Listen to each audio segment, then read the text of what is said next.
Shalom Bapak Ibu Saudaraku yang dikasihi Tuhan. Senang kembali dapat menyapa jemaat Tuhan dalam ibadah keluarga masing-masing di hari Minggu ini. Puji Tuhan. Bapak Ibu Saudaraku, walaupun kita beribadah di rumah masing-masing, tetapi saya percaya bahwa hadirat Tuhan, berkat Tuhan, kasih setia Tuhan tidak pernah kurang dalam kehidupan kita. Amin Bapak Ibu Saudara. Puji Tuhan. Bapak Ibu Saudaraku yang dikasihi Tuhan, beberapa hari ini saya sangat dikuatkan dengan satu lirik pujian yang berkata demikian. Hanya dekat Allahku, rasa tenang hatiku, Kau sertai jalanku sepanjang hidupku, dan lain sebagainya. Itu sebabnya Bapak Ibu, pada saat pagi hari ini kita akan berbicara tentang perasaan tenang dekat dengan Allah. Perasaan tenang dekat dengan Allah. Mari bersama-sama kita melihat firman Tuhan dari Mazmur 62 ayat 1 sampai ayat yang ke-13. Mazmur 62 ayat 1 sampai ayat yang ke-13.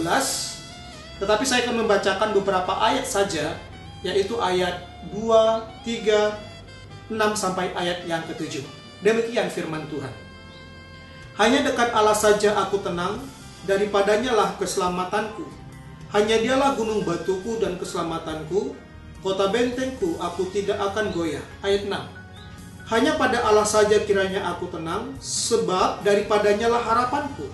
Hanya dialah gunung batuku dan keselamatanku, kota bentengku, aku tidak akan goyah.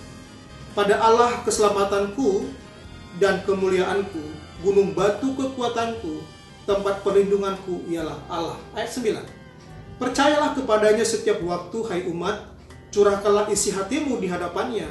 Allah ialah tempat perlindungan kita. Puji Tuhan. Bapak Ibu Saudaraku yang dikasihi Tuhan, Mazmur 62 ini ditulis oleh pemazmur Daud untuk pemimpin biduan. Pemimpin biduan adalah direktur musik atau pemimpin kor yang melayani di bait Allah. Adapun tujuan ini disampaikan adalah agar pemimpin biduan ini menyanyikan mazmur tersebut di bait Tuhan. Bapak Ibu Saudaraku, Mazmur 62 adalah tentang kisah hidup, menceritakan kisah hidup seorang pejabat tinggi atau negarawan yang memiliki iman yang luar biasa, yang senantiasa berharap kepada kuasa Allah di dalam kehidupannya. Di dalam ayat yang ke-12. Nah, Bapak Ibu Saudaraku, siapakah namanya? Nama negarawan itu adalah Daud. Bagi Daud, ketenangan hidupnya hanya ia peroleh ketika dia dekat dengan Allah. Ketika dia mengalami berbagai macam persoalan hidup, dan dia berani berkata bahwa hanya dekat Allah saja aku tenang. Dan kata-kata ini, kalimat ini, perkataan ini muncul sebanyak 2 kali dalam teks ini. Hanya dekat Allah saja aku tenang. Pertanyaannya adalah, mengapa Daud berkata demikian? Mengapa Daud berani berkata hanya dekat Allah saja dia tenang? Bapak Ibu Saudaraku, ada 4 alasan mengapa Daud berkata demikian. Ada 4 alasan mengapa Daud berkata, hanya dekat Allah saja aku tenang. Yang pertama, alasan yang pertama, kita lihat di dalam ayatnya yang kedua. Firman Tuhan berkata, hanya dekat Allah saja aku tenang, daripadanya lah keselamatanku. Jadi yang pertama alasannya adalah karena Allah adalah keselamatan. Bapak Ibu Saudaraku, kata keselamatan ini muncul sebanyak 4 kali dalam teks ini. Artinya apa? Artinya bahwa Daud sedang menekankan bahwa sumber keselamatannya adalah dari Allah pencipta langit dan bumi. Dan itu sangat terbukti, Bapak Ibu Saudaraku. Berkali-kali Raja Saul ingin membunuh Daud karena cemburu, karena iri hati. Tetapi Tuhan senantiasa meluputkan Daud, menyelamatkan Daud dari rencana pembunuhan oleh Raja Saul tersebut. Itu sebabnya Daud berkata, hanya dekat Allah saja aku tenang, karena Allah adalah sumber keselamatan di dalam hidupnya. Bapak Ibu Saudara-saudaraku yang terkasih, mungkin saat ini persoalan pergumulan yang kita hadapi tidak sama seperti yang Daud alami pada waktu itu. Tetapi percayalah Bapak Ibu Saudaraku, kita juga mengalami masalah, pergumulan, ketakutan, bahkan kita mengalami berbagai-bagai macam ancaman di dalam kehidupan kita. Itu sebabnya Bapak Ibu Saudaraku, datanglah kepada Tuhan, karena Tuhanlah sumber keselamatan yang nyata di dalam kehidupan kita. Ini alasan yang pertama, karena Tuhan sumber keselamatan. Yang kedua, alasan yang kedua kita lihat di dalam ayat yang ketiga bagian A. Firman Tuhan berkata, hanya dialah gunung batuku dan keselamatanku. Alasan yang kedua, Daud berkata hanya dekat Allah saja dia tenang, karena bagi Daud Allah adalah gunung batu dalam kehidupannya. Karena Allah gunung batunya. Bapak Ibu, kata gunung batu ini muncul sebanyak 3 kali dalam teks ini. Pemazmur Daud sedang menggambarkan bahwa Allah itu seumpama gunung batu yang kuat, tempat perlindungan yang aman dalam ayat 8 dan 9. Itu sebabnya Daud merasa ketenangan yang luar biasa, karena bagi Daud Allah itu adalah gunung batu yang kuat, tempat perlindungan yang sangat aman. Bapak Ibu Saudara-saudaraku yang dikasihi Tuhan, mungkin saat ini kita punya berbagai-bagai masalah, pergumulan, tantangan, ketakutan dalam hidup. Kita mengalami kekhawatiran yang sungguh sangat begitu luar biasa. Secara manusia kita tidak mampu dan kita tidak kuat menghadapinya.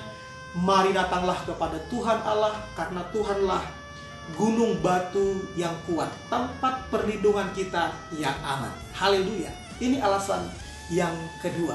Yang ketiga, alasan yang ketiga mengapa Daud berkata bahwa Tuhanlah tempatnya yang nyaman, tempat yang paling aman. Yang alasan yang ketiga adalah karena Allah kota bentengnya. Ayat 3 bagian B firman Tuhan berkata, kota bentengku, aku tidak akan goyah. Bagi Daud, Allah adalah kota benteng dalam hidupnya. Dan kata kota benteng ini muncul sebanyak 2 kali dalam teks ini. Pemazmur menggambarkan bahwa Allah itu seumpama kota benteng. Artinya apa? Artinya adalah bahwa Tuhan itu tempat perlindungan dari serangan musuh. Tempat yang aman dari serangan musuh. Nah, Bapak Ibu Saudaraku, meskipun Daud mengalami berbagai-bagai tekanan, tantangan di dalam hidupnya, dikejar-kejar oleh musuhnya, tapi bagi Daud, Allah itu adalah kota benteng, tempat perlindungan yang aman dari serangan musuhnya. Itu sebabnya Daud berkata, hidupnya tenang, dekat dengan Allah, karena dia percaya Allah adalah kota benteng di dalam hidupnya. Bapak Ibu Saudara-saudaraku yang dikasihi Tuhan, saya mau katakan kepada kita, bahwa rumah yang bagus, uang yang banyak, jabatan yang tinggi tidak akan bisa memberikan kenyamanan, ketenangan dalam hidup kita. Karena bisa suatu waktu nanti semuanya itu akan lenyap, akan menghilang dari hidup kita. Itu sebabnya ada kabar baik untuk kita pada pagi hari ini. Datanglah kepada Tuhan, karena Tuhan adalah kota benteng, tempat perlindungan kita yang aman dari serangan musuh kita. Datanglah kepada Dia, karena Dia kota benteng kita. Puji Tuhan. Yang keempat, yang terakhir. Yang pertama tadi alasan kenapa Daud merasa ketenangan, merasa tenang dekat dengan Allah karena Allah sumber keselamatan. Yang kedua karena Allah adalah gunung batu. Yang ketiga karena Allah adalah kota benteng. Dan yang keempat, yang terakhir adalah karena Allah sumber pengharapan. Ayat 6 firman Tuhan berkata, hanya pada Allah saja kiranya aku tenang, sebab daripadanya lah harapanku. Nah, ini alasan yang keempat Bapak Ibu Saudaraku, bahwa Allah adalah sumber pengharapan di dalam kehidupan Daud. Dalam perjanjian lama, orang percaya disebut orang yang berharap kepada Tuhan. Orang di perjanjian lama, orang percaya di dalam perjanjian lama disebut orang yang berharap kepada Tuhan. Artinya apa? Mereka sadar dan menanti-nantikan Tuhan untuk bertindak dalam kehidupannya. Mereka sadar, mereka sabar untuk menanti-nantikan Tuhan untuk bertindak, menyelesaikan setiap persoalan dalam hidupnya. Bapak Ibu Saudaraku, Daud senantiasa berharap kepada Tuhan. Ketika dia mengalami berbagai-bagai macam pergumulan persoalan, dia berharap kepada Tuhan. Dia sadar bahwa Tuhan akan bertindak dan menolong hidupnya. Itu sebabnya Tuhan senantiasa memberikan pertolongan demi pertolongan kepada Daud. Karena Daud senantiasa menggantungkan harapnya kepada Tuhan. Bapak Ibu Saudaraku, kalau kita melihat kondisi dunia saat ini, sungguh sangat mengkhawatirkan dan menakutkan.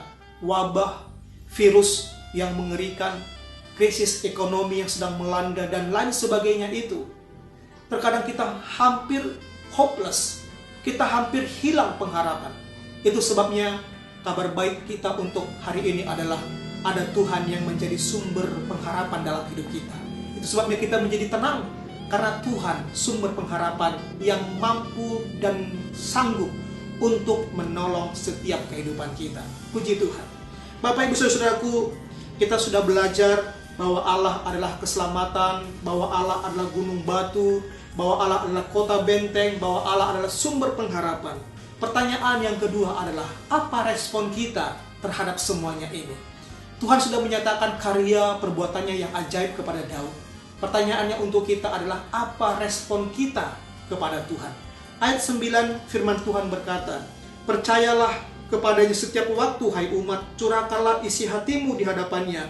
Allah ialah tempat perlindungan kita. Respon kita yang pertama adalah percayalah kepada Tuhan setiap waktu, setiap saat, tetap percaya kepada Dia. Yang kedua adalah curahkanlah isi hatimu di hadapan Tuhan. Apapun yang engkau alami saat ini, apapun pergumulan yang engkau alami saat ini, apapun tantangan yang kita alami hari-hari ini, curahkanlah semua isi hatimu kepada Tuhan. Kiranya firman Tuhan pada saat pagi hari ini menjadi berkat untuk kita semua. Amin. Mari kita berdoa. Tuhan Yesus, hamba-Mu sudah selesai menyampaikan isi hatimu. Biarlah Tuhan lewat firman yang sederhana ini, firman yang singkat, dapat menguatkan dan memberkati iman seluruh jemaat Tuhan, agar mereka senantiasa tetap tenang dekat dengan Engkau. Apapun permasalahan pergumulan yang mereka hadapi, mereka tetap bersandar penuh kepada Tuhan, karena Engkau keselamatan kami, Engkau gunung batu kami, Engkau benteng, kota benteng kami, dan Engkaulah sumber pengharapan kami. Itu sebabnya Tuhan, kami mempercayakan diri kami kepada Tuhan dan membawa segenap hidup kami kepadamu. Berkati semua jemaat-Mu yang mendengarkannya Tuhan. Kiranya belas kasihan, kemurahan Tuhan nyata dalam kehidupan kami semua. Di dalam nama Yesus, Tuhan dan Juru Selamat kami berdoa. Amin. Puji Tuhan, Bapak, Ibu, Saudaraku.